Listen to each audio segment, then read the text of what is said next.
From the moment you were born, people have been trying to shape you. Parents, teachers, friends, society, each with their own expectations, their own definitions of success, their own ideas of who you should be. Slowly, without realizing it, you start playing a role in someone else's play. You speak the lines they approve of. You are the mask they've chosen, and you follow the script they've written for you. You begin to believe that this is who you truly are, but deep down you feel it. That quiet discomfort, that subtle frustration, that gnawing sense that you're not really living your own life. You're living as a puppet whose strings are pulled by the opinions, demands, and judgments of others. And the truth is, you will remain a puppet until you make one decision: the decision to cut the strings. Stoicism is not about being cold, unfeeling, or detached from the world. It's about freedom. It's about reclaiming ownership of your thoughts, your emotions, and your actions. It's about becoming so anchored in your principles that no one can sway you without your permission. The Stoics believe that the greatest slavery is not physical, it's mental. You can be free on paper, yet still imprisoned in your mind, chained to the approval of others, shackled by the fear of their disapproval. A Stoic frees themselves by mastering the one thing they can truly control: their own mind. Think about how much of your daily life is influenced by others without you even realizing it. You post something online and someone criticizes it, you delete it. You have a dream, but a friend tells you it's unrealistic, you abandon it. You want to say no, but you fear looking selfish, so you say yes and carry a burden that isn't yours. This is what living as a puppet feels like. It's exhausting, it's hollow, and it's endless until you decide you've had enough. Epictetus said, "If you want to improve, be content to be thought foolish and stupid." In other words, stop living for their applause. The crowd will always have an opinion, and it will often be wrong. People will judge you whether you're authentic or fake, whether you succeed or fail. So why not live in a way that serves your own soul instead of their fleeting approval? The Stoic path is about shifting your focus inward, not in a selfish way, but in a disciplined way. You ask yourself, does this align with my values? Does this choice bring me closer to the person I want to be? Is this action mine, or is it borrowed from someone else's expectations? When you start thinking like this, you begin to notice something. Most of the pressures that control you are imaginary. You think people are watching you, measuring your every move, but in reality, they're too busy worrying about their own lives. And yet you've been holding back, dimming your light, weakening your own voice, all to satisfy ghosts in your head. This is a mental prison Stoicism invites you to walk out of. You don't need permission. You don't need validation. You only need the courage to act according to your own reason. Marcus Aurelius, the philosopher king, ruled over the most powerful empire of his time, yet he constantly reminded himself that his own mind was his true kingdom. "You have power over your mind," he wrote, "not outside events. Realize this, and you'll find strength. You might not be an emperor, but you are the ruler of your own inner world if you choose to be. No one can force you to think a certain thought without your agreement. No one can force you to take an action that your conscience rejects unless you hand them the strings. Cutting the strings starts small. It might mean declining an invitation that doesn't serve you. It might mean speaking your mind even when you know it won't be popular. It might mean walking away from people who only value you when you play the role they want. Each time you choose your own principles over their pressure, you take back another piece of your freedom. You begin to live from the inside out instead of the outside in. But here's the thing: when you stop being a puppet, some people will be angry. They will call you selfish, arrogant, or ungrateful. They will try to guilt you back into obedience. This is because your independence threatens their control. Understand this clearly. Their discomfort is not your problem. The moment you start living authentically, you will lose some relationships, but the ones that remain will be real. True freedom isn't about doing whatever you want without consequences. It's about making choices that align with your highest self, regardless of the consequences. That's what makes it powerful. That's what makes it yours. Stoicism teaches us that our well-being doesn't depend on the moods of others, the economy, or even fate itself. It depends on our ability to choose our perspective, to act with integrity, and hold fast to our reason in the face of pressure. Think about a puppet show. The puppet can't move without the puppeteer. But you're not made of wood. You have the ability to take the strings out of their hands. You have the ability to stand on your own. You have the ability to walk away from the stage entirely and write your own play. And when you do, something amazing happens. You stop being at the mercy of others, and others begin to respect you, even if they don't agree with you. Because deep down, everyone recognizes the strength it takes to live free. Life is too short to spend it dancing on someone else's stage. One day, your time will run out, and the people you were trying to please will move on without a second thought. What will matter then? That you fit into their mold, or that you lived on your own terms? The Stoics would say the answer is obvious. Your life belongs to you. Your destiny belongs to you. And the only way to master it is to stop letting anyone else hold the strings. From this moment on, remember, every time you act out of fear of their opinion, you hand over the strings. Every time you betray your own values for approval, you hand over the strings. Every time you silence your truth for comfort, you hand over the strings. But every time you stand in your truth, every time you choose courage over compliance, every time you walk your own path despite their noise, you take the strings back. You will not be everyone's favorite when you do this, but you will be free, and that is worth more than all the applause in the world. The truth is, most people will never even try to cut their strings. They will go through life obeying invisible commands they never question. They will choose careers to impress parents who aren't even alive anymore. They will dress, talk, and think in ways that match a crowd they secretly dislike. They will cling to habits they hate, because breaking them might upset someone who barely notices their existence. They will die without ever realizing they were free all along. But you are here, listening to this because something inside you refuses to live that way. You started to notice the strings. And once you notice them, you can't unsee them. Every time you say yes when you mean no, you feel it, that subtle pull, like a thread tightening around your wrist. Every time you change your opinion just to avoid a disagreement, you feel another string tighten. Every time you hold back your truth because you're afraid of being misunderstood, you feel the weight of the puppet's wooden limbs. And here's the dangerous part: over time, you get used to it. You get so used to living with strings that you start believing this is what life is supposed to feel like.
The Stoics warn about this kind of quiet slavery.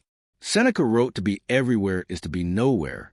When you're pulled in every direction by others, you lose the ability to stand firmly in one place your place.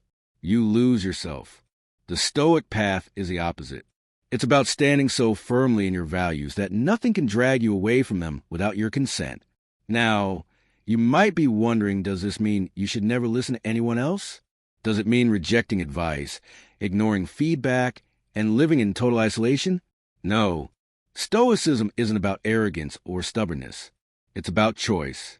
It's about listening when you decide it's worth listening and walking away when it's not. It's about having the strength to say, "I hear you, but I will decide for myself." Let's be clear, cutting the strings isn't easy.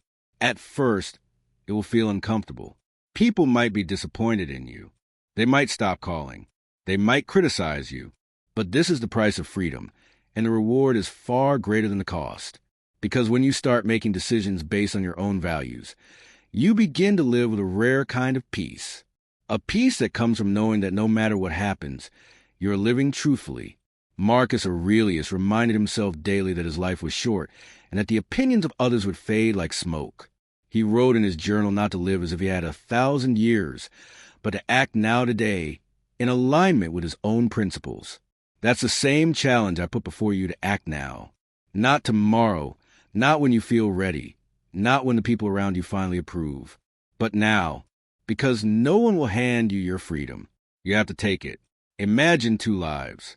In the first life, you obey the strings. You take the safe job you hate. You stay in the relationship that drains you. You smile when you want to speak up. You keep your head down to avoid making waves. Years pass. One day you look back and realize you never really lived, you just played a role in someone else's story. In the second life, you cut the strings. You take risks that align with your vision. You speak your mind even when it shakes the room. You walk away from what dishonors you. You lose some people, but the ones who remain truly see you. You face challenges, but they're your challenges chosen, not imposed. And when you look back, you see a life you owned. Which life do you want? The Stoics remind us that the only things truly under our control are our thoughts, our choices, and our actions. Everything else is not ours to command. That means the opinions of others are not your responsibility. Their judgments are not your business. Your business is to act according to your reason, to your conscience, and to your sense of virtue. That's it. Now, here's the paradox. The more you stop trying to please everyone, the more respect you'll earn. People respect a man or woman who cannot be manipulated by approval or criticism. They might not always agree with you, but they will see your strength. And strength attracts. It draws the right people toward you and pushes the wrong ones away. When you stop being a puppet, you will feel fear. That's natural. Your mind will try to convince you to put the strings back on, because at least they were familiar. But here's what the Stoics knew: fear is not a command.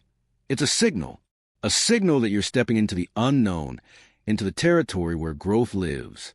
Epictetus told his students not to pray for events to happen as they wish, but to wish for events to happen as they do and then meet them with strength. This is how you master your own destiny. You stop living for their approval. You stop shaping yourself into their image. You stop waiting for someone to give you permission to live. Instead, you live as the Stoics lived, with courage, with clarity, and with the unshakable knowledge that your life is yours alone. The strings are there. The puppeteers are waiting. But so is the knife in your hand, the decision, the moment, the choice to cut them. And once you do, you will never dance for anyone's amusement again. Later he asks, "Father, why do you pretend to agree when you don't?" The father answers, "Because it's better to be liked than to be honest." The boy grows up remembering that lesson. He learns to please, to smile when he's irritated, to praise when he's disappointed, to hide his real thoughts so people won't reject him. Years later, he's invited to a dinner hosted by a powerful senator. At the table, the senator makes an unjust claim about the law, one that could harm the people. The boy, now a man, feels his blood boil, but he remembers his father's advice. He nods, he smiles, and that night, lying in bed, he realizes he's betrayed himself. That man could be you. It could be me. It could be anyone who's been trained to keep the peace by sacrificing their truth. That is what it means to live as a puppet. The Stoics saw this clearly. They understood that once you start living for approval, you become easy to control. Seneca warned that he who seeks approval from others has already sold himself. Marcus Aurelius reminded himself daily not to value the applause of the crowd, nor to value oneself for being applauded. Now, fast forward to today. You don't live in Rome, but the marketplace still exists, only now it's on your phone, in your workplace, at your family gatherings. Everywhere you go, there's an audience watching, judging, and trying to pull your strings. And each time you bend to please them, your strings get tighter. But here's the secret: the moment you stop reacting to every pull, they lose their grip. Let me give you a modern example. There's a woman named Lila. She's talented at her job, but her boss takes advantage of her. Every time there's extra work, he dumps it on her desk. She never says no because she doesn't want to be seen as difficult. One day, she remembers a quote from Epictetus. If you wish to be free, do not wish for things to happen as you wish, but wish for them to happen as they do and meet them with strength. She realizes that by saying yes out of fear, she's allowing her freedom to be sold for comfort. So the next time her boss tries to pile work on her, without reason, she calmly says, "I can't take that on right now." She expects anger. Instead, her boss just says, "All right," and walks away. In that moment, Lila understands something: most of the control others have over you exists only because you allow it. This is a turning point for anyone who wants to master their own destiny. You have to test the chains. You have to tug at them and see which ones are real and which ones are illusions. You'll be shocked at how many vanish the moment you push back. But here's where Stoicism is unique. It doesn't just tell you to rebel against others. It tells you to rebel against your own mind. Because sometimes the puppeteer isn't out there. It's in here. It's your fear of rejection, your hunger for validation, your belief that you are worth less if others don't approve. Epictetus taught that man is free who is not master of himself. That means the real strings to cut are the ones inside you, the habits of thought that make you care too much about being like, the impulses that make you seek applause instead of truth, the reflex to obey rather than think. Once you master yourself, the outside world loses its power. The people who used to intimidate you will still be there, but their words won't sting. The judgments that used to keep you up at night will feel like whispers in another room. The criticism that used to crush you will become fuel.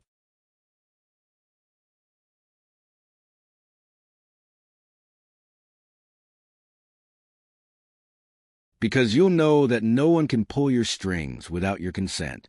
And here's the beautiful irony: when you stop being a puppet, you might actually start inspiring others to cut their strings too. People are drawn to those who live authentically. It's rare. It's magnetic. They might not tell you, but they'll feel that you live from your own center, not theirs. This doesn't mean life becomes easy. It means life becomes yours. And that is the only life worth living. So here's the choice before you. Keep dancing for the applause, or step off the stage and walk your own path. One path will make you popular. The other will make you free. The Stoics knew which one was worth choosing. And maybe one day someone will see how you live and say to themselves, "I want to cut my strings too." And that will be your quiet victory. There's a truth about human nature that most people don't want to admit. It's easier to stay chained than it is to be free. Chains give you a script. They tell you what to do, what to wear, what to say, what to think. They give you the comfort of not having to make difficult choices. But they also give you a life that isn't really yours. The Stoics knew this. That's why they place so much emphasis on self-discipline and self-awareness. Because you can't free yourself from chains you can't see. Let's go back, far before modern society, to the time of Zeno, the founder of Stoicism. He was a wealthy merchant, comfortable, respected, until one day a violent storm destroyed his ship and all his goods. In a single moment, he lost everything. His wealth, his livelihood, his security gone. Most people would have spent their lives trying to get back what they lost. But Zeno didn't. Instead, he asked himself, if everything can be taken from me in an instant, what truly belongs to me? And from that question, Stoicism was born. Because the answer is simple: the only thing that truly belongs to you is your mind, your reason, your ability to choose how to respond. That's the ultimate freedom. And it's the one freedom people trade away most easily. Today, the trade doesn't look like handing over coins or goods. It looks like saying yes when you mean no. It looks like pretending to believe something so you'll fit in. It looks like changing your goals to match what's popular instead of what's right for you. It looks like scrolling through your phone, measuring your worth by how many people press a little heart icon. These are invisible chains, the worst kind. Because you think you're free, but you're not. You're just a puppet with modern strings. Marcus Aurelius wrote in his Meditations, "It is not death that a man should fear, but he should fear never beginning to live." And you can't begin to live until you stop performing for the crowd and start acting for your own soul. Now, here's the challenge. People will not always like it when you cut the strings. Some will be angry. Some will leave. Some will try to shame you back into obedience. That's because your freedom exposes their lack of it. When you walk away from the stage, you're reminding them that they could too, but they haven't. And yet, that is the price of self-mastery. You can't be owned by yourself and by others at the same time. You have to choose. Let me tell you a story about a man named Cato the Younger, a Roman senator and one of the most famous Stoics in history. Cato was known for being unshakable. He wore the same simple clothing every day, even when others mocked him for not dressing like the elite. He spoke his mind in the Senate, even when it cost him allies. He refused bribes. He refused to flatter those in power. He lived and died by his principles. People feared him, respected him, and hated him all at once. Why? Because you can't control a man like that. You can't threaten him, because he's not afraid of losing status. You can't tempt him, because he's not driven by greed. You can't shame him, because his sense of worth comes from within, not from crowd. Now, let's bring it back to you. Imagine waking up tomorrow with that kind of inner strength. Imagine knowing that no one's approval can make you feel more worthy, and no one's rejection can make you feel less. Imagine being able to walk away from anything, a job, a relationship, a group, if it demanded that you betray yourself. That's not arrogance. That's freedom. And it's a kind of freedom Stoicism offers to anyone willing to claim it. But to claim it, you must face a truth. You have to stop blaming the puppeteers. Yes, people will try to control you. Yes, society pushes its script onto you, but the strings only work because you allow them. The real act of power is in saying, no more. And here's the part most people don't understand. Cutting the strings isn't a one-time act. It's a practice. Every day, you'll be tempted to pick them back up. Every day, there will be someone who wants to pull them again. And every day, you'll have to choose, am I living by my values or theirs? The Stoics gave us the tools to make that choice. Self-reflection, self-control, the courage to stand alone, the wisdom to know what's truly in your control and what's not. And when you live like that, you stop being a puppet. You stop living for the applause. You stop letting fear dictate your choices. You master your own destiny. And one day, someone will look at you and realize you are not moved by strings. You move yourself. And that is a kind of power that no one can take away. There's a moment in every person's life when they realize the cost of being a puppet is too high.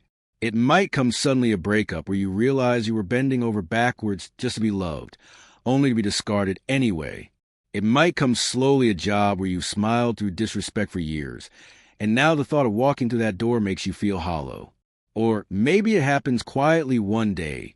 You catch your own reflection and see someone who's been shaped, molded, and carved into a shape that no longer feels like you.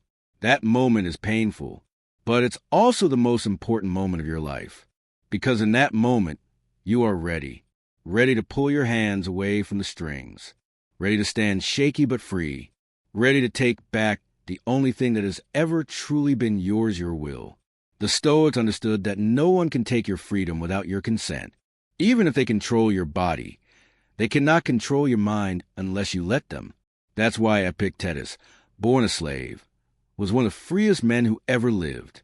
He understood something most people never, that you can be surrounded by chains and still be untouchable if you own your mind. But how do you get there? First, you have to know your values. Not the values your parents taught you just because they were passed down. Not the values your friends repeat because they sound good. Your values, the ones you would defend even if it costs you something. Because without them, you will fall for anything. The Stoics didn't try to please everyone because they knew what they stood for. And when you know what you stand for, the crowd's noise becomes background static.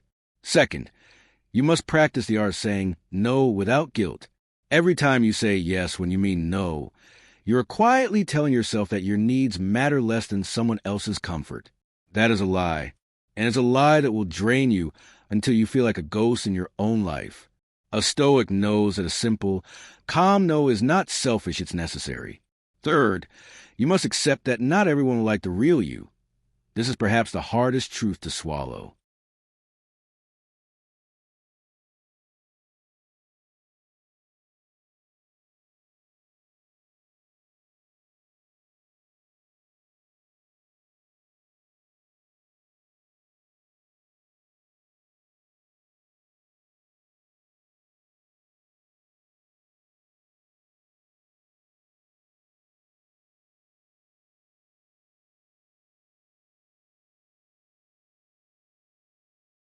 You could live as the most agreeable, people-pleasing version of yourself and still be disliked by someone.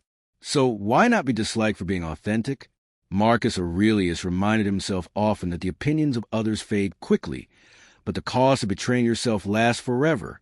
And finally, you must take daily action to align your life with your principles. Not once in a while. Not when it's convenient. Every day. Because self-mastery is not built in grand gestures. It's built in small, repeated acts of courage. It's in the moment you speak up, when it would be easier to stay quiet. It's in the moment you choose a path that excites your soul, even if others don't understand it. It's in the moment you walk away from a table where respect is no longer being served. Think about it. What would your life look like if every decision you made came from strength instead of fear? What if you no longer needed their praise to feel worthy? What if your sense of peace could not be disturbed by their disapproval? That is not a fantasy. That is the reality of someone who has cut their strings. And here's the truth most people miss. Once you've lived that way for a while, you'll wonder how you ever tolerated being a puppet at all. You'll look back and realize that so many of the fears that kept you obedient were just illusions, shadows cast by your own mind. And you'll feel something rare, pride. Not the shallow pride of being admired, but the deep, unshakable pride of knowing that you live as your own master. That is, when you have truly mastered your own destiny. The puppeteers will still exist. The crowd will still shout. The stage will still be lit.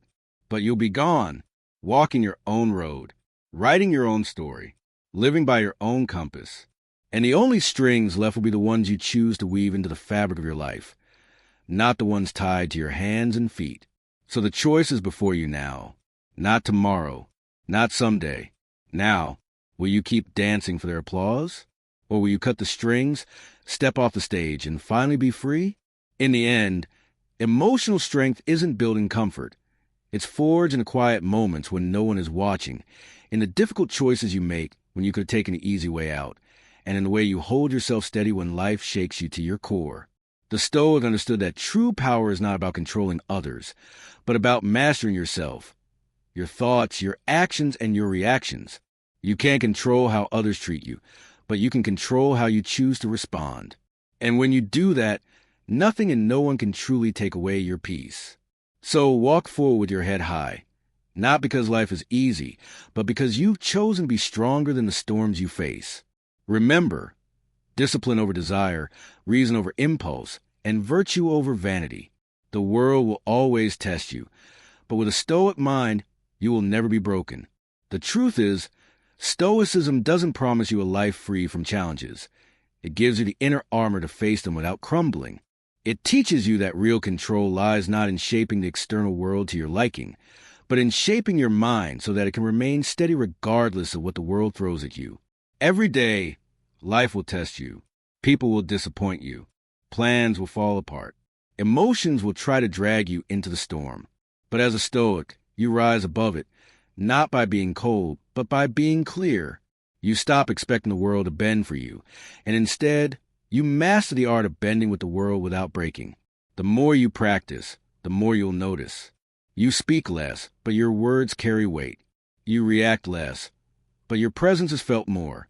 You demand less from others, but you give more to yourself in discipline, wisdom, and peace. And perhaps the most powerful truth you'll discover is that no matter what happens around you, whether you win or lose, whether people praise you or reject you, your worth doesn't depend on it. Your value is rooted in something they can't touch, your own self-respect. So walk forward with calm strength. Let others lose themselves in noise. You will move in silence, and still, they will notice you. Let others chase control over things they cannot own. You will master the only thing that truly belongs to you, your mind. Remember the words of Marcus Aurelius. You have power over your mind, not outside events. Realize this, and you'll find strength. That's not just a quote, it's a way of life. And once you truly live it, you'll understand why no one can take your peace unless you hand it over.